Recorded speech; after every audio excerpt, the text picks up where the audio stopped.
What's up, guys, and welcome back to another episode of Keeping Up with the Commanders. And I'm going to get right to the point. I've been sitting here for the last hour waiting for Aaron Rodgers to get traded to the Jets because I don't want the news to break while I'm in the middle of recording this, and nothing has happened. We've had Trey Wingo report that he has been traded. We've had Ian Rappaport report that he has not been traded. And so I'm not really sure what is going on in Green Bay and what's going on in New York right now, as New York is also in a state of emergency, I'm pretty sure, because of a snowstorm.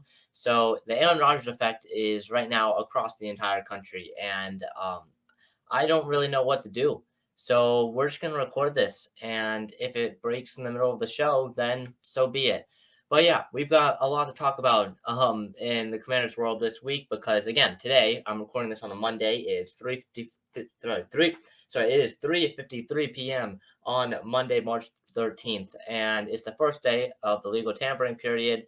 And the Commanders have done some pretty good stuff actually, because I did not expect them to sign anybody today, and they did. They did. So that is pretty good. But first off, we're going to start with Daron Payne because Daron Payne got paid 4 year, $90 million extension. He had 11 and a half sacks last year, led the team, and this extension is huge because now we have Jonathan Allen and Daron Payne locked up for the foreseeable future for the next 3-4 years. And also, the team is really banking on Daron Payne to repeat his 2022 season, which again he led the team with 11 and a half sacks last season. So they're really hoping that he repeats that, one of the best pass rushers and one of the best interior defensive linemen that is also a great pass rusher along with his run stopping ability. So that's probably going to be Daron Payne and Jonathan Allen. That's probably the best defensive tackle duo in the NFL right now. I don't think any other duo at defensive tackle can pretty much match that, or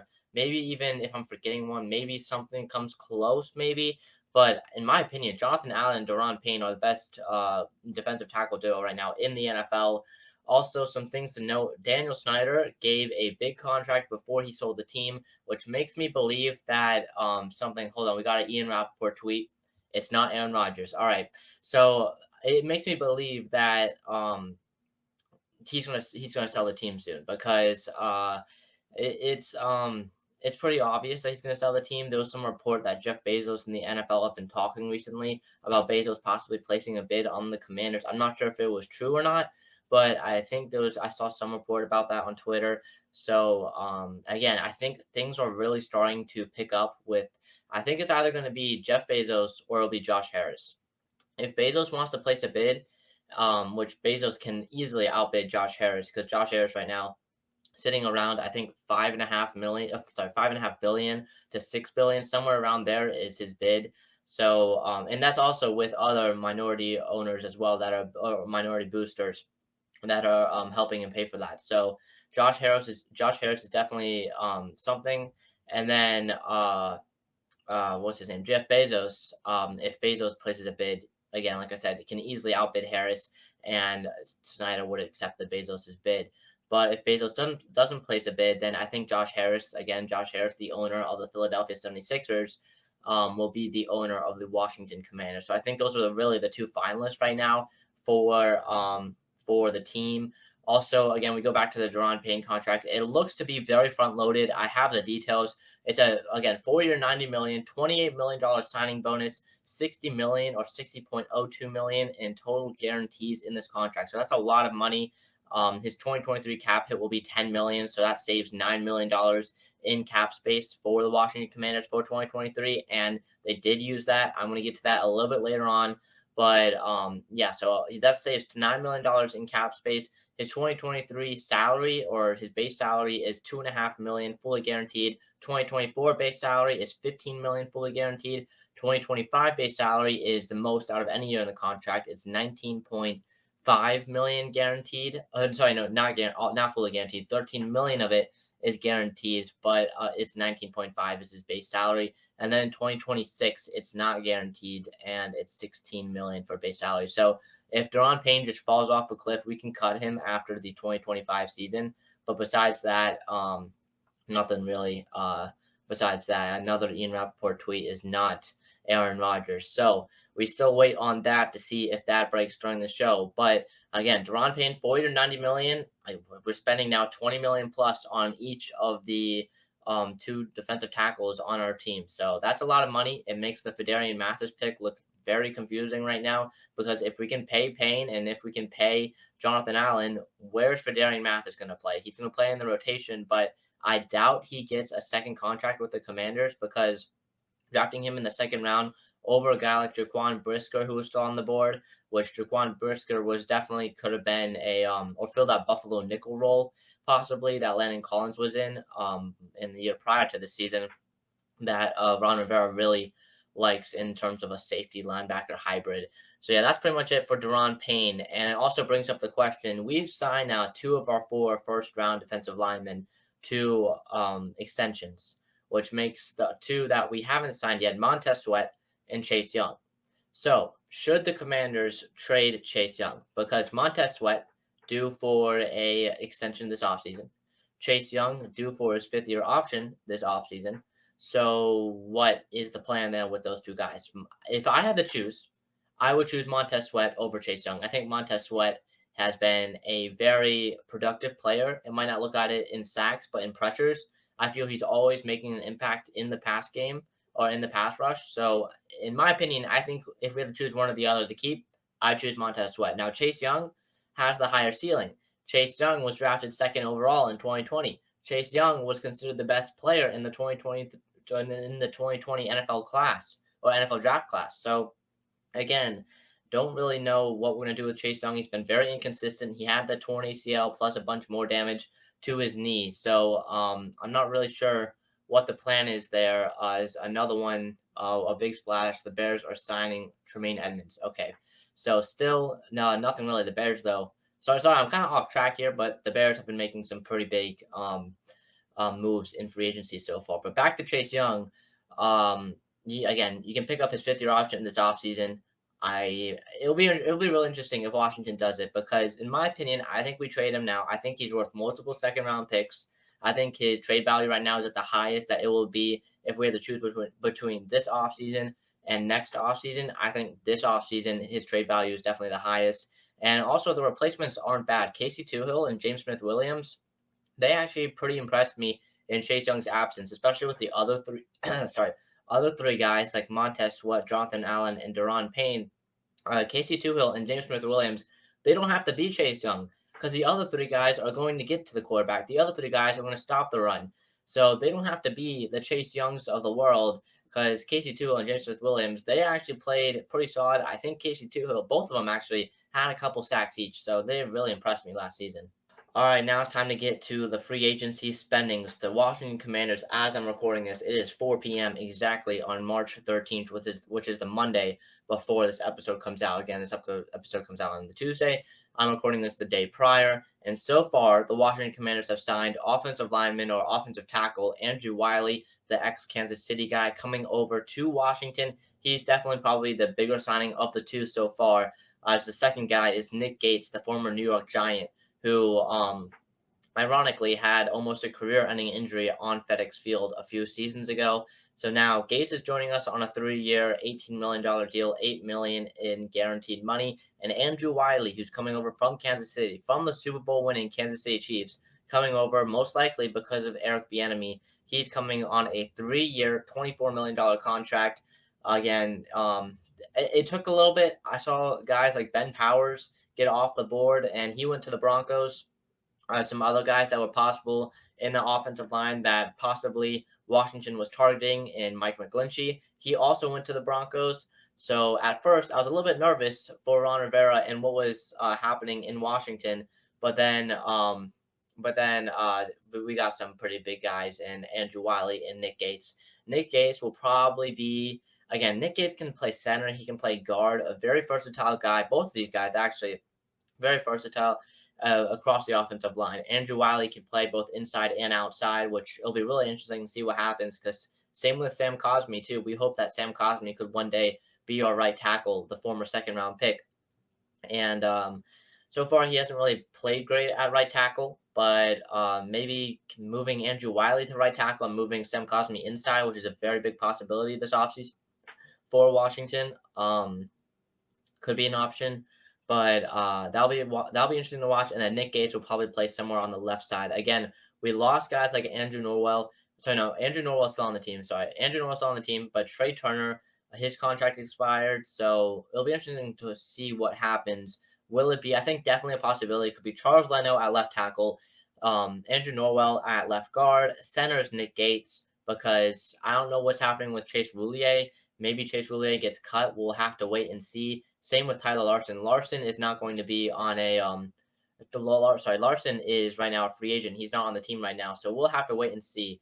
The Commanders went 6-1-1 with Tyler Larson at center when Chase Roulier went down with his season-ending injury for the second straight year. So we'll have to see what happens with Roulier. He's kind of a cap casualty right now, or can turn out to be a cap casualty if we do release him. Tyler Larson, I actually really like at center, but it looks like we're not going to be bringing back Tyler Larson, or if it's going to be either Larson or Roulier, I think we'd probably keep Roulier. But yeah, Andrew Wiley, a great addition on the outside. The former Chiefs right tackle kind of struggled there during that Super Bowl run. He got kind of forced to move to right tackle due to injuries on that Chiefs offensive line, but played right guard a lot, and he played very well actually at right guard for the Chiefs. And we'll have to wait and see what happens with Sam Cosmi. What will Washington want to do with Sam Cosmi? It'll be interesting to see, especially during training camp and during OTAs, who lines up where on that offensive line will be something to look out for and something to watch this summer. So those are the two signings for Washington so far. It looks like most of the other guys that Washington targeted. I was just talking about Tremaine Edmonds, who got signed by the Bears. It's a 4-year, $72 million deal that includes $50 million in guaranteed money. It is the largest 4-year contract for an inside linebacker in the NFL. So I don't think Washington was going to be paying that. Mike McGlinchey got a massive contract. I think it was like 5-year, $87 million for the Denver Broncos. And same with Ben Powers, even though I think Powers was like an average annual value of 13 million or something like that, somewhere around there. So that was possibly a option for Washington in terms of moving or putting Ben Powers in at left guard or right guard, but that didn't end up happening as he's now a Denver Bronco. We got Andrew Wiley, which I really like. We got Nick Gates, which I really like. And so right now, I think we are pretty good with the signings. Hopefully, we bring in another guy and possibly another guy. Not a free agent right now, but a guy that was reported to be by Adam Schefter on the trade block or requesting a trade from the Los Angeles Chargers. That is Austin Eckler. And there have been multiple beat reporters, or not really beat reporters, but kind of Washington insiders, like Ken Johansson, I think, reported this, and same with what's his name? I forgot his name. I think it was like Josh Taylor. Both of them reported that the Commanders could be interesting in trading, or could be interested in trading for Austin Eckler. Again, Austin Eckler, I believe he's 28 right now or 29. He's getting on the older side. He's not as fast as he was 3 years ago, but again, still putting up like 1,500 plus total yards. He had 18 total touchdowns last season, and the Washington Commanders had 24 total touchdowns last season. So he can definitely be a weapon on offense. Now, why would Washington trade for Austin Eckler? I don't really know. I think our running back room right now is pretty much set. We've got Brian Robinson as RB1, Antonio Gibson as RB2, and like Jared Patterson or J.D. McKissick if J.D. McKissick doesn't retire at RB3. So I think we're pretty much set at running back. I don't really know why we need Austin Eckler. Eckler is a free agent next offseason, so this would be his final year of his deal as contract negotiations have kind of stalled between Eckler and the Chargers. So that's why Eckler is demanding a trade or asking for a trade from the Los Angeles Chargers. Now, again, there's some people saying that Washington could be interested in Bijan Robinson in the draft as well. Bijan Robinson, considered the best running back prospect since Saquon Barkley, who went number 2 overall to the Giants in 2018, I want to say, or 2017. I think 2018. So again, still so many questions. Antonio Gibson is also a free agent next offseason. So Gibson, we're not going to re-sign him. I doubt we re-sign him because again, running backs rarely ever get re-signed to a second contract. But yeah, running backs rarely ever get signed to a second contract, and you got to be pretty good to get signed to a second contract. So Gibson, I think this is his last year in Washington. Brian Robinson will be the running back for the foreseeable future.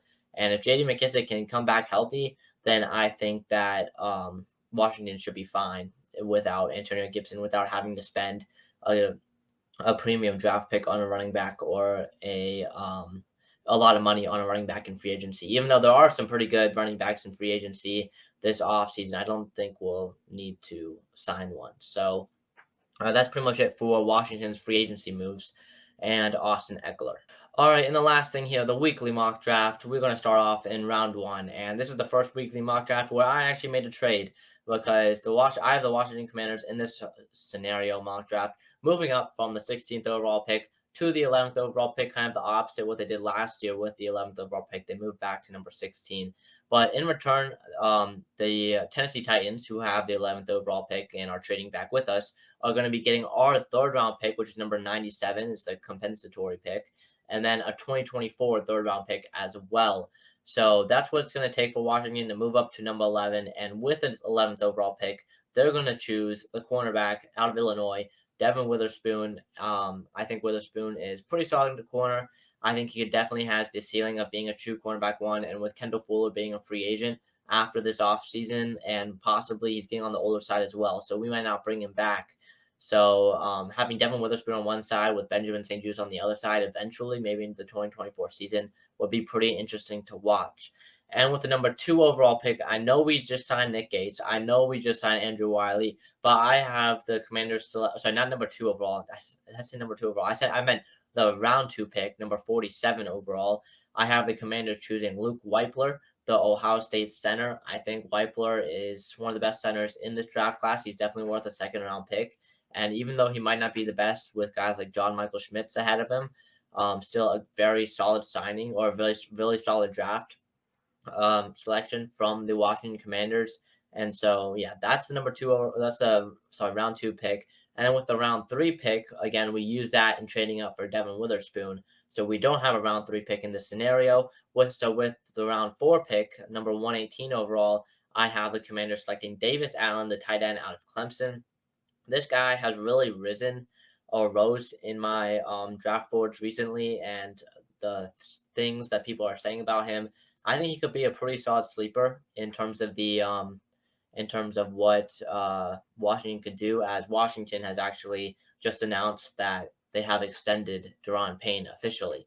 So that is good because he is officially now signed his extension. So that is good. So with the round 4 pick, we select Davis Allen as a tight end. With the round 5 pick at number 151, I selected Chandler Zavala, the guard out of NC State. Now, again, I did this mock draft before free agency started. I probably should have done it after, but I still would take Luke Weipler in round 2 at center because I don't think Nick Gates. I think Nick Gates would probably be better at guard, and we probably need some center depth anyways. But with the round 5 pick and selecting Chandler Zavala, we got Chris Paul, a 6th round pick from last year. I think 6th round pick from last year. He looked good against Dallas in the Week 18 game, but we could always use depth in the offensive line, especially in the interior offensive line. Chandler Zavala would do that, and so that's why I'd select him in round 5. Now moving on to round 6 with one of 2 6th-round picks. Again, we have 2 because the second one is a compensatory pick for losing Tim Settle last year. So with the first 6th-round pick, I have the Commanders selecting Malik Cunningham, the quarterback out of Louisville. Now we need some quarterback depth either way. It has not been announced yet. Maybe it will be by the time this episode comes out, but it's not been announced yet that Washington has re-signed Taylor Heineke or has brought in any veteran quarterbacks. Maybe that will happen eventually, but Washington has not brought in any veteran quarterbacks. So again, we need some quarterback depth as well, and so Malik Cunningham would be the pick in round 6 with the first 6th-round pick, and with the second 6th-round pick, I would choose Keaton Mitchell, the halfback or the running back out of East Carolina. I think Keaton Mitchell could be a pretty good steal in round 6, maybe worth an earlier 6th-round pick than what I got him for, but pretty solid player out of Eastern Carolina. And so with the 7th-round pick, I selected Brandon Hill, the safety out of Pittsburgh.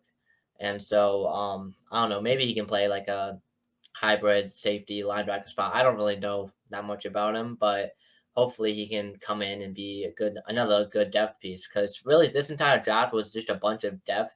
We maybe have a starter in Devin Witherspoon, Luke Weipler, Davis Allen, maybe could be a starter if we cut Logan Thomas.